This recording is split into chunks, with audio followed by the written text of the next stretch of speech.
The third part of the book is resilience. So we talk about what do we do when we're dealing with the people and they're not on, and it still doesn't go well. You did a brilliant demo and it didn't go well. When you get in trouble because you're overusing a style or a strength or whatever, but basically not getting along with a salesperson or the demo goes poorly, how do you bounce back? They don't think anybody helps anybody else enough with that. There are some really basic techniques to help you bounce back when things aren't great. And I actually have a list of exercises that I include in there, like they're very specific and you can just go and do them. Some of them are lengthy, some of them are really quick. One exercise that people love is what went well, which is sometimes called the 3 blessings. I think that's where it started, but so not having a religious bent to it, it's not blessings in my mind, it's what went well. And I will get people for 5 days in a row, and I'll make them send it to me in email. And if I don't get the email, I contact them and say, what went well? And so they do, because you have to get into a habit, right?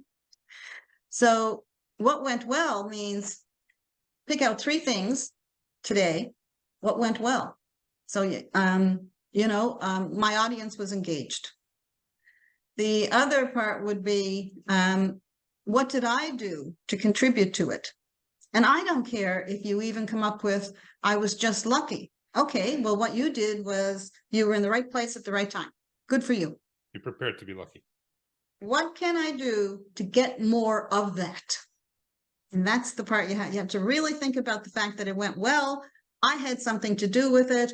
I can proactively help myself get more of this. That demo went as well as it did because I did research ahead of time that I don't normally do. Because I used a prop. I've never used a prop before and everybody loved it. Whatever it might be. What can I do to get more of it?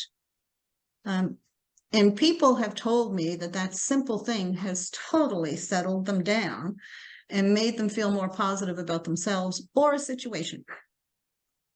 So here's the question. Like, speaking of demos, a lot of people walk out of demos thinking that they did amazing. But turns out they didn't. They bombed and they lost. In order for someone to have resilience about something that went bad, they kind of have to be self-aware. How does one actually get that? Like, how do I know that things went badly in order to use my resilience? Otherwise, I won't be able to, like, I'll just continue through life. Well, that's a good question. I'm not entirely sure I know an answer to that. You should know that things went poorly. So maybe you don't know the minute they left the room, Ringsy, but aren't you going to know later if the sales rep is saying that deal is not going well, if it fails, if you finally get some bad feedback? Salesperson didn't close it. Right? That's yeah. what every well, then, you're going to say that's right. So, yeah, you do actually, you would have to first know that there was a problem to start bouncing back. And part of that is self-awareness, which is what you just said. But there are people who think that every demo goes well, and I don't think resilience techniques are needed there. I think some management intervention and some self-awareness is needed there. Okay. For instance, if you have no idea that demo went poorly, maybe you need to do a debrief after each one. So I wouldn't say I actually don't think that's a resilience technique. You have to know before you have to know you're frustrated or stressed before you can start dealing with it. So, yeah, actually, there's one situation that I've seen with multiple people who talk to me where they think they're doing well and they just have a new SE manager or whatever happens. And then they receive feedback from the SE manager that they're doing horribly, but without any indication of why that is. Oh. How would you handle that as an individual? Because I didn't talk to the managers. If I was a manager, I'd tell them, like, hey, provide examples at least. But as an individual, how would you approach that specific situation? So pass it by me again. So somebody has said, this person thought they were doing really great. Yep. And then out of the blue got feedback saying that they weren't. Yeah. I mean, yeah, from a new manager. They changed the SE manager. Previous SE manager said, you guys are doing good, didn't provide feedback. And then all of a sudden they get feedback from a new SE manager, but they don't provide any concrete examples. They just say, I heard these things about you, or you're not doing well. Yeah. So if you were coming to me about that, it's not like a 1 or 2 sentence answer. I would need to know something about that manager. And if I'll tell you, if it's a new manager, they're probably stressed about something. And if they are stressed, what's their style? Sounds like to me he's expressive, and what he does when he's stressed is he attacks. So he received feedback from sales Mm-hmm. that the SE is not doing well.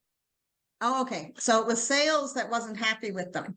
So I think you're not, I don't think you're talking about resilience and handling stress. I think you're talking about somebody who needs to be managed better.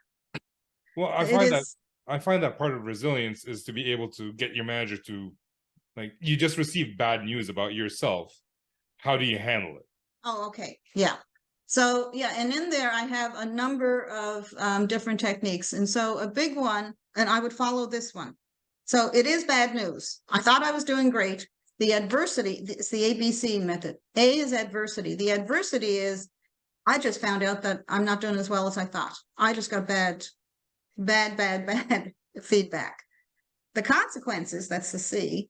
The consequences are my mind is churning. I am unable to prep the next demo. I'm cranky at home. I can't even eat. So all kinds of whatever it is, those are the consequences of it. Here's the thing. What makes a difference on those consequences is the B, and that's belief. That is your belief about what happened, about the adversity. So I tell you, this is not something that we learn in half an hour, but let me just barrel through it. And it's in the book. It would take a little longer than this. So at this point, you have to determine if your belief is correct. I mean, sometimes it's bad news and you just better go and apologize and see if you can fix it. But what is your belief? And your belief probably is either personal, permanent, or pervasive. So permanent. Oh my God, I'm going to lose my job. I'll be fired tomorrow. This is terrible. Pervasive. Oh, I'm no good at anything. Why can't I, a simple demo, why can't I do anything? It's pervasive. And then personal would be, I'm the worst one that ever existed. Nobody else ever gets bad feedback. This is all about me. Once you know which one and everybody does those three, right? Once you figure out which one, you deal with it. So I'm extremely stressed because I'm pretty sure I'm going to be fired tomorrow because I got negative feedback from a salesperson. Once you know what that is, then you have to go, and I'll tell you, this is not going to happen in a half hour. I'm just barreling through this. Yep. Then you go into disputing it. But you're disputing is your belief or handling your beliefs. If it's really bad, one of the first things that I like people to go to is the implications. What if it's right? What are the implications? Your belief is correct. You're going to be fired. Deal with the implications, otherwise known as what's the worst that could happen. Once you do that, you can stop the churning. What happens, Ramsey, is everybody's churning. So that's what we're trying to get rid of and get some clarity. Yeah. So if it's a really bad one, I say start with implications. Yeah. But maybe you're wrong. Maybe maybe this person had good feedback in the past or whatever. Or you're just taking it too personally, or it was one bad demo. It doesn't mean every single thing you do is bad. So then you look at so I'll tell you what they are. What's the evidence? How many bad demos did I do?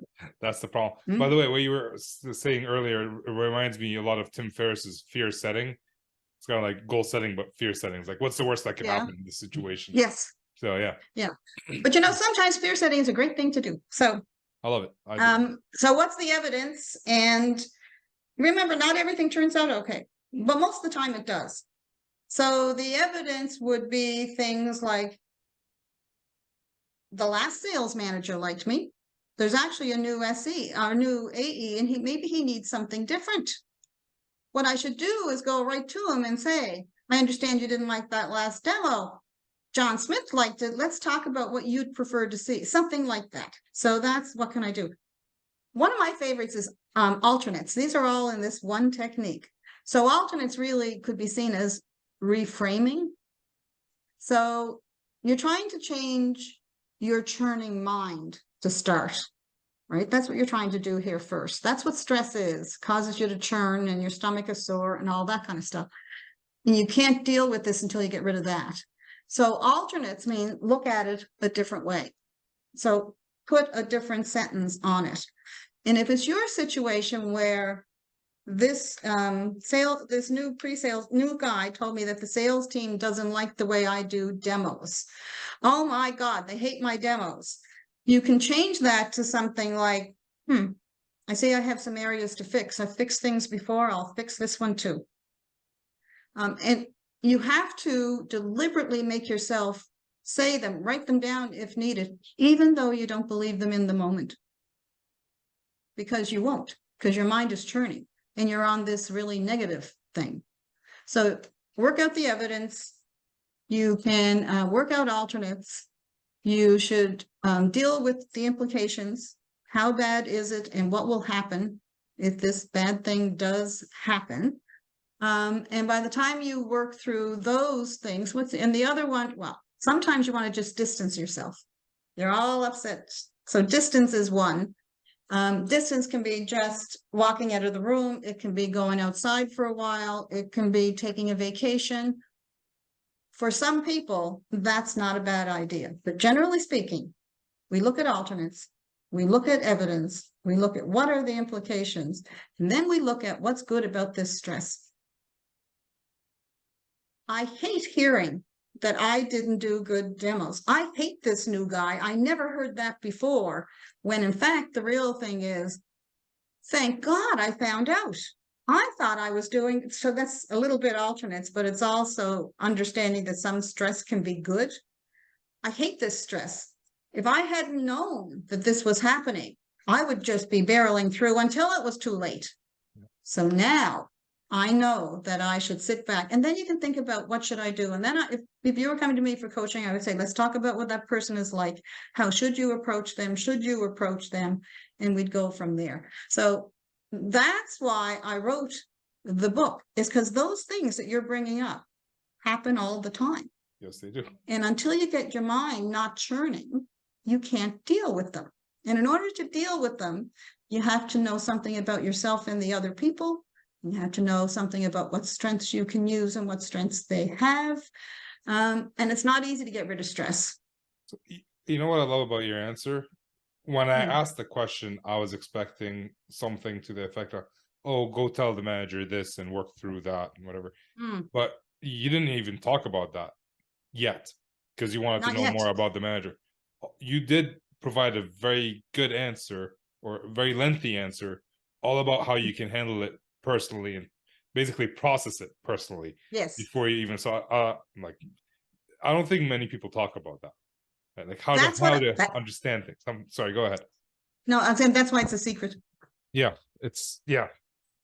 I get that. Who So said that it's obvious? This one's not obvious. What you're noticing.